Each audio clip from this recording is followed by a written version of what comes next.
नमः शिवाय। हर हर महादेव। मित्रों, कैसे हैं आप सब? शिव शक्तम चैनल पे आप सबका हार्दिक स्वागत है।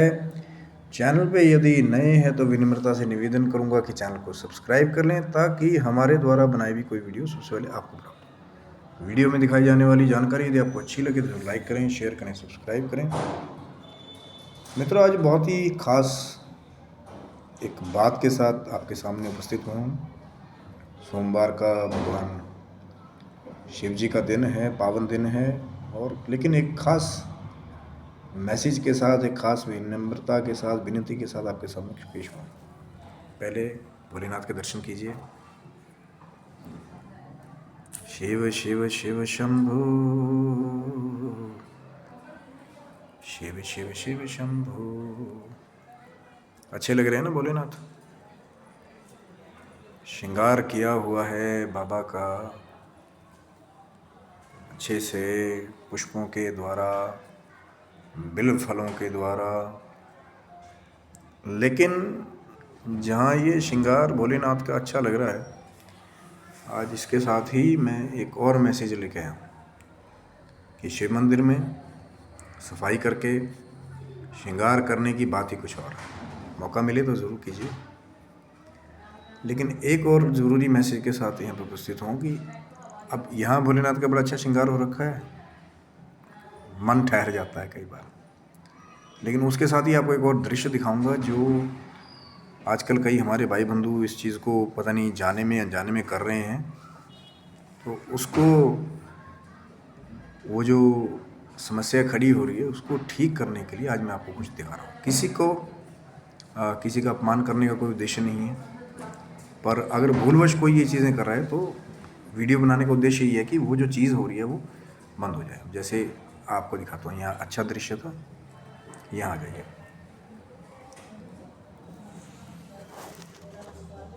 मंदिर में लोग, कई हमारे भाई बंधु क्या कर रहे हैं कि दूध का पैकेट ऐसे लाते हैं, थोड़ा सा खोलते हैं, थोड़ा सा शिव जी भी चढ़ाते हैं और ऐसा करके चले जाते हैं।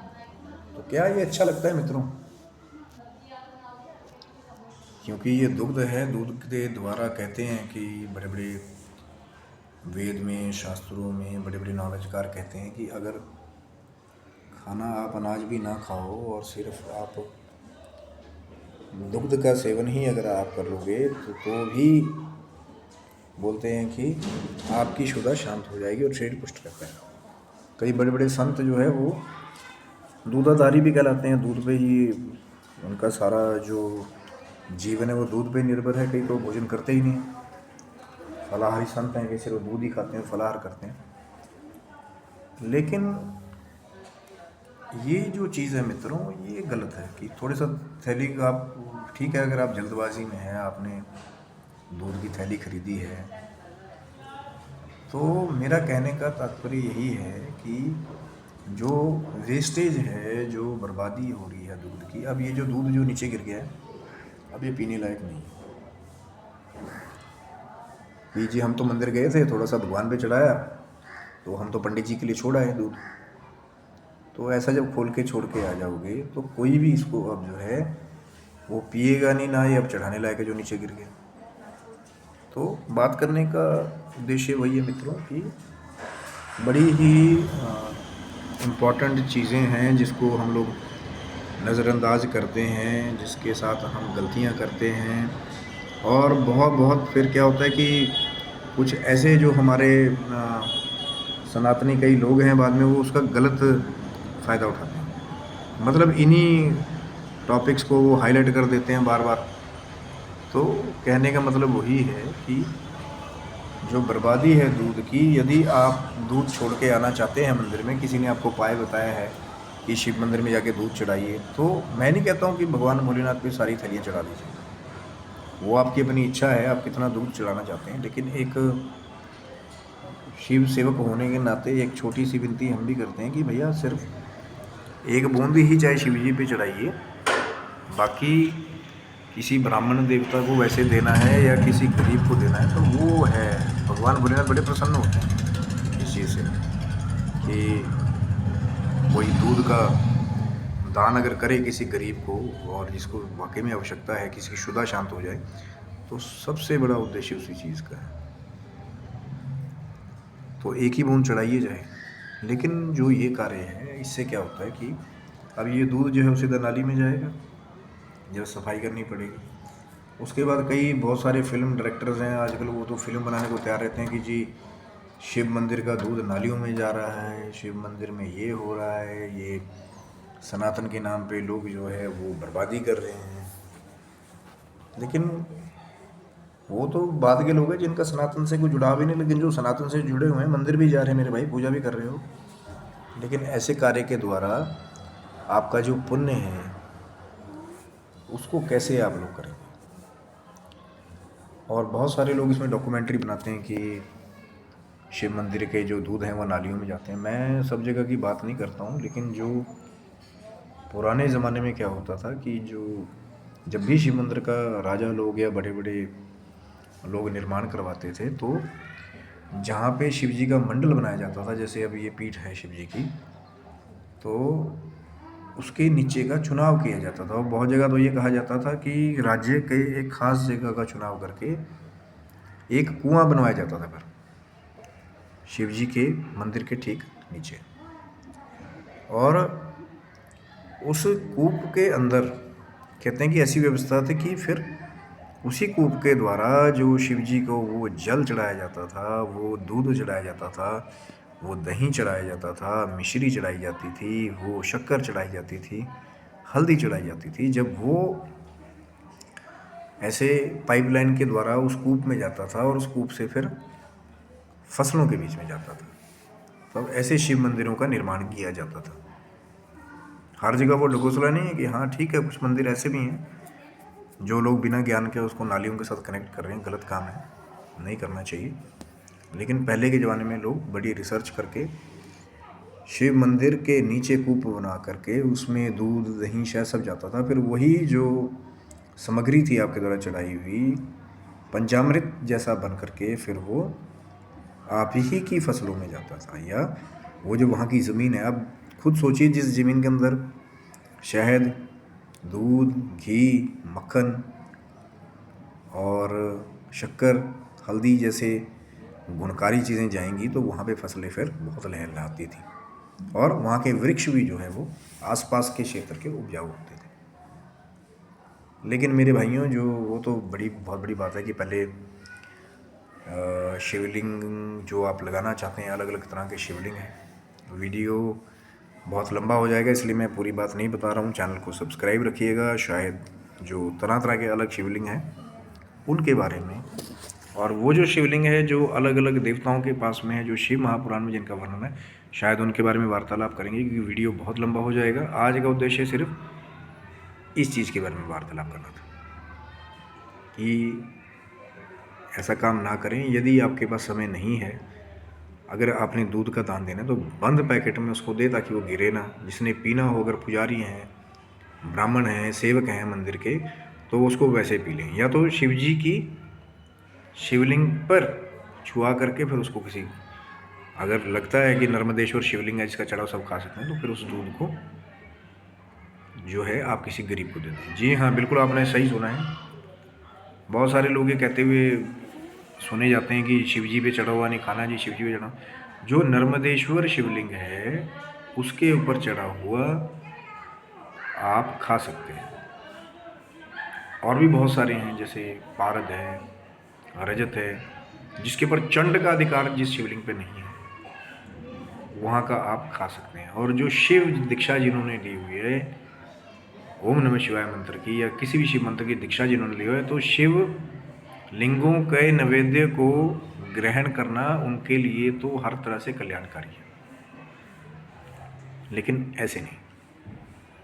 और उसके बाद भी एक उपाय और है, यदि फिर भी डाउट रह जाए तो जो शिवलिंग पे चढ़ा हुआ पत्र होता है, फल होता है, अगर शालिग्राम जी को स्पर्श करा करके उसको खा लें तो भी सारे दोष जो हैं वो दूर हो जाते हैं। और कोई भी फिर वो जो शिव जी का जल है, जो कहते हैं कि 7 नदियों से भी बड़ा, जो सब तीर्थों से भी बड़ा है, वो जल जो है आप फिर ग्रहण कर सकते हैं।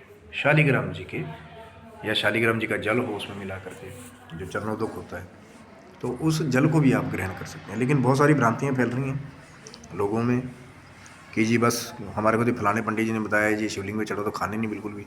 फलाने का आपको वो वाला जन्म मिलेगा, आपको ये वाला जन्म मिलेगा, आपको ये हो जाएगा, वो हो जाएगा। तो भ्रांतियाँ, महाशिव पुराण जब आप पढ़ेंगे तो वहाँ पे यही बताया गया, जिन शिवलिंगों पे चंड का अधिकार नहीं है वहाँ का आप ग्रहण कर सकते हैं। और जो शिव दीक्षा जिन्होंने ले रखी है उनके लिए तो हर एक शिवलिंग का प्रसाद जो है वो कल्याणकारी है। पर जहाँ जहाँ चंड का अधिकार है, जैसे जो आम मार्बल का बना हुआ शिवलिंग होता है, नर्मदेश्वर नहीं है, तो वहाँ देख करके फिर आपको भोजन ग्रहण करना चाहिए। तो उद्देश्य वही है मित्रों कि जो ये दुग्ध का पदार्थ है, चाहे वो किसी कंपनी का आ रहा हो, चाहे घर से आ रहा हो, चाहे कैसे आ रहा हो, उसकी बर्बादी ना हो और पुण्य के बदले आपको पाप ना लगे। पता लगे अब मंदिर में पुजारी जी महाराज ने, ब्राह्मण देवता ने, सेवक ने पूरा सफाई करके मंदिर को सजाया और आपने वहाँ जाके ऐसा खिलाड़ दिया, तो हो सकता है कि आपको बदशीश दे दे, या जिसको बोलते हैं श्राप दे दे कि भैया पता नहीं कौन मूर्ख आया था उसने कर दिया। फिर लोग और इशू बनाते हैं कि भाई हम मंदिर जाते हैं तो लोग हमारे को बुरे बुरे शब्द बोलते हैं, हम तो मंदिर ही नहीं जाएंगे। तो उसका भी एक और बहुत बड़ा ड्रॉबैक लगता है। तो छोटी छोटी चीज़ें हैं, तो जब उस पर आप, और यही दुग्ध है, अगर थोड़ा थोड़ा सब लोग बचाना लग जाएं तो पता नहीं कितने भूखे लोगों की क्षुधा शांत हो जाए। पर मैं वो भी नहीं कह रहा हूँ कि भैया एक बूंद शिव जी पे ना चढ़ाएं, एक ही बूंद चढ़ाएं, एक ही पुष्प चढ़ाएं, वो भी नहीं है तो चाहे सिर्फ जल चढ़ाएं, लेकिन चढ़ाइए, पूजन भी कीजिए। और जो याचक है, जो मांगने वाला है, उसको भी आप दें तो शिव जी और प्रसन्न हो जाते हैं जब किसी की क्षुधा शांत हो जाती है। इससे जुड़ी बहुत सारी कथाएं हैं, और अभी के लिए तो सिर्फ इसके लिए वीडियो बहुत लंबा हो जाएगा। एकनाथ जी की भी कथा है, जिन्होंने एक बार जल किसी को पिला करके भगवान शिव की महान कृपा प्राप्त की। बहुत कम लोग ऐसे खुशनसीब हैं जिनको स्वयं भगवान शिव जो है वो उनको अपना कृपा प्रसाद देते हैं। और कभी जब आप प्रसाद भी लेके जाते हैं मंदिर में, जो व्रत का उद्यापन भी करते हैं, जैसे कुशार का आटे का प्रसाद होता है, तो कम से कम उसको पात्र में डाल करके अगर छोड़ के आना तो छोड़ के आइए। कई लोग देखते हैं कि वो नीचे डाल के आ जा रहे हैं कहीं भी, मूर्तियों के नीचे। ऐसा नहीं है ना, खाने की चीज़ है, अगर दे रहे हैं आप तो पात्र में उसको रखें। आजकल तो डिस्पोजल भी आ गया, अगर बर्तन नहीं छोड़ के आना चाहते हैं आप अपना मंदिर में, तो डिस्पोजल प्लेटें में भी आप रख के आ सकते हैं, लेकिन उसको ढक करके रखिए। और तांबूल का भी बहुत बड़ा महत्व है। जब खाने के साथ आप तांबूल छोड़ करके आते हैं शिव मंदिर में, उसको भी कहते हैं कि उसका बहुत बड़ा, वेद में बहुत बड़ा महत्व है। वैसे तो 16 उपचार से जो पूजन करते हैं शिव जी का, वही बड़ा महत्वपूर्ण है। लेकिन जब कभी भी शिव मंदिर में जाके प्रसाद, अगर उद्यापन भी कर्म आपने किया है, उसको छोड़ के आएँ तो प्रसाद को नीचे ना गिराएं।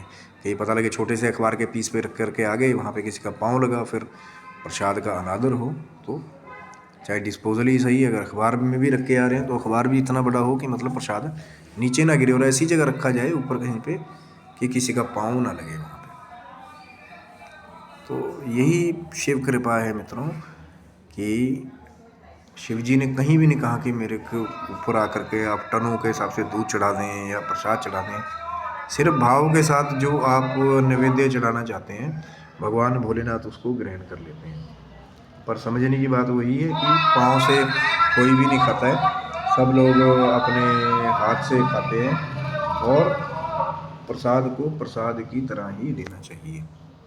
कभी भी उस चीज़ को आप जो है वेस्ट ना करें। उस पर अब लोग कई अनादर करते हैं, जैसे अब ये है, अब कोई भी मंदिर में अगर एंटर करेगा वहाँ द्वार से, तो सीधा आएगा तो पाँव में पहले यही लगेगा, तो पाँव में भी प्रसाद लगने लग जाता है। जो चीज़ चढ़ाने युक्त है, जो पीने युक्त है, उसको फिर अगर नालियों में डालना पड़ेगा, अब जब इसकी सफाई करेंगे तो ये नाली में ही जाएगा। तो ऐसी वेस्टेज ना करें, यही वीडियो का उद्देश्य है बनाने का। बाकी मैं हर बार यही बात कहता हूँ कि जब आप शिवलिंग का पूजन भी करें, दूध, दही, शहद, घी, जिस मर्जी से आप शिव जी का स्नान करें, लेकिन बाद में शुद्ध जल से स्नान जरूर करें। हर एक शास्त्र में, वेद में लिखा हुआ है और कि कोई भी स्टेप करते हैं हम, जैसे हम पहले दूध से स्नान कराते हैं, फिर लिखा हुआ शुद्ध जल स्नानम, दही से स्नान फिर लिखा हुआ शुद्ध जल से स्नान कराएं, मधु से लिखा हुआ फिर कहते हैं शुद्ध जल से स्नान कराएं, घी से स्नान कराते हैं शुद्ध जल से स्नान कराएं, और अंत में सबसे अंत में शक्करा से स्नान कराते हैं, शक्कर से स्नान कराते हैं, तो भी लिखा हुआ है शुद्ध जल से स्नान कराएं। बहुत सारी माताओं को, बहनों को दिखते हैं कि, और कई हमारे पंडित जी भी आजकल थोड़े से भटक गए हैं कि फटाफट जैसे वो पूरा पूरा पूरा कट्ठा कट्ठा लिया, दूध ही शायद मारा गोले की तरह, उसको छोड़ा, स्नान भी नहीं कराया और आगे चल मेरे भाई। तो वही जो, और बहुत सारे लोग, एक चीज़ और है आपको बताना चाहूँगा, जो शक्कर की जगह पे चीनी का प्रयोग करते हैं, जब वो शिवलिंग पे वो दही के साथ चीनी लगाकर छोड़ के चले जाते हैं, तो चीनी जो है वो सरफेस को ख़राब कर देती है। इसीलिए बहुत सारे, और इसी कारणों की वजह से आप देखेंगे कि भारत के कई बहुत सारे ऐसे शिवलिंग हैं जिन्होंने अब वो एक स्टील के वो प्लेटिंग सिस्टम कर दिया दूर से कि आप शिवलिंग को अब छू भी नहीं सकते, पर वो किस लिए, वो शिवलिंगों की लाइफ को बचाते हैं। तो वही बात है मित्रों कि पूजन करें, लेकिन जो हमारा वैदिक पूजन है उस हिसाब से चलें। बहुत सारे लोग, बहुत सारी चीनी की कहीं भी चीज़ नहीं लिखा हुआ है कि जी चीनी चढ़ाएं, लेकिन अब चलो जिसके बाद जो है, लेकिन जहाँ तक मैं समझता हूँ तो चीनी शक्कर से ज़्यादा महंगी है आज की डेट में। तो शक्कर का उपयोग करें तो खाने में भी आपको लाभ देगी, क्योंकि हम शक्कर क्यों डालते हैं बाद में, जब दूध दही शायद कुछ भी लग जाता है, तो शक्कर से जब आप स्नान कराते हैं तो वो सारा का सारा कुछ फिर अपने साथ ले जाती है और शिवलिंग एकदम साफ हो जाता है। तभी अच्छा लगता है ना कि उसके बाद में साफ़ करके आप श्रृंगार करें भोलेनाथ का, पुष्प से करें, धूप दीप लगाएं, और नैवेद्य जो भी रखना है भोलेनाथ की। और सोमवार को फिर जब आप जाएंगे, और नंदी महाराज को तो भी साथ में सजाएं, भगवान शिवलिंग है, क्योंकि नंदी ही भगवान शिव की सवारी है। एक और उपाय है महाराज नंदी जी से जुड़ा हुआ, पर वो शायद अगली वीडियो में इसको कवर करेंगे, क्योंकि वीडियो बहुत ज़्यादा लंबा हो जाएगा। आज के लिए सिर्फ उद्देश्य यही था कि जो वेस्टेज है शिव मंदिर से जुड़ी हुई वो भी कंट्रोल हो। भले ही आप एक फूल ले जाएं, फ्रूट आपके पास है नहीं है, कुछ खाने के लिए लेके जा नहीं जा रहे, पर जो वेस्टेज है, जो आप चीज़ ले जा रहे हो, जो मुद्रा खरीद करके आप लेके आ रहे हो, ऐसा ना करें। आप जैसे मान लीजिए दूध की हम बात करें, कई लोग कहते हैं हमारे पास समय नहीं होता है, वो हम कैसे करें। तो घर से ही आप एक छोटा, आजकल टम्बलर छोटे आने लगे हैं, कोई बॉटल ले लीजिए छोटी, तांबे की ना हो क्योंकि उसमें रिएक्शन हो जाता है फिर, तो उसको जेब में रख लें। बहुत आज तो कवरिंग वाले भी आने लग गए हैं, उसके अंदर दूध रख के फटाफट आया, चढ़ाया, आपने बैग में डाला, उसका चाहे ऑफिस चले जाओ, चाहे बॉटल्स ली छोटी, उसमें डाला, उतना ही दूध लाए जितना चढ़ाना उसको डाला। अगर पंडित जी को देने के लिए किसी ने बोला है कि ब्राह्मण देवता को दान करो, तो बंद पैकेट जो है थैली चढ़ाने के लिए थोड़ा सा उस बॉटल में लाओ, और थैली जो है अगर जैसे आपने देना है जैसे दूध वैसे, तो उसको पैक करके वैसे दे दीजिए, ताकि अगला पी पाए उसको, क्योंकि ऐसा देखेगा तो वो दूध पिएगा भी नहीं, ये भाई पता नहीं कैसा दूध छोड़ के चले गए हैं, तो किसी की भी पीने की इच्छा नहीं करेगी। तो अपने साथ छोटे डोलू आप लोग कैरी कर सकते हैं। करने को आदमी बहुत कुछ कर सकता है, खाली कहने की बात नहीं है, लेकिन अपनी आदत आपको उस हिसाब से बनानी पड़ेगी कि स्टील के पात्र भी आ रहे हैं मार्केटों में, आप जाएंगे और एक से एक आपको ढक्कन वाले छोटे कमंडल जैसे आपको छोटी चीज़ें मिल जाएंगी। थोड़ा सा दही रखना हो, थोड़ा सा दूध रखना हो, आप कवर करके उसको रख सकते हैं। और सदाबहार चीज़ें हैं, कभी ख़राब नहीं होने वाली, उसको साफ़ किया, पात्र को वैसे रख दिया, अपने साथ ही ऑफिस लेके बैग में डाल के, है ना। तो ऐसी वेस्टेज नहीं होगी। आप कहीं नहीं, मतलब ये थोड़ा सा चढ़ाना था, क्या करिए, पूरी थाली खरीदनी पड़ती है, मत खरीदो भाई। और कई जगह तो ऐसा होता है कि रात को ही दूध ला करके रख लीजिए, थोड़ा सा जितना आपको प्रयोग करना ले आइए, बाकी किसी गरीब को दान करना है तो बहुत बड़ा पुण्य तब लगता है। भोलेनाथ भी तभी प्रसन्न होते हैं जब जिसको एक्चुअल में उस चीज़ की ज़रूरत है। आप किसी को बेचारे को दूध की, जिन छोटे बच्चों को सबसे ज़्यादा ज़रूरत है, जब उनको आप देंगे तो भोलेनाथ भी प्रसन्न होंगे। एक बूंद भोलेनाथ पे चढ़ाइए और बाकी बिना वेस्ट करे आप किसी के हाथ में दे दें, ताकि वो अपनी शुदा का शांत कर सके, और भोलेनाथ भी प्रसन्न और वो याचक भी प्रसन्न। तो आशा करता हूँ मित्रों वीडियो आपको अच्छा लगा होगा, कि ये जो चीज़ चल रही है इस पर थोड़ा सा रोकथाम लगे। तो वीडियो को सफल मानूंगा और भगवान शिव की जो एक पावन आशीर्वादों की लड़ी है वो आपके गले में सदा रहे। भगवान शिव का पावन आशीर्वाद सदा आपके परिवार के साथ रहे। कोई भी विघ्न बाधा आपके परिवार में ना आए।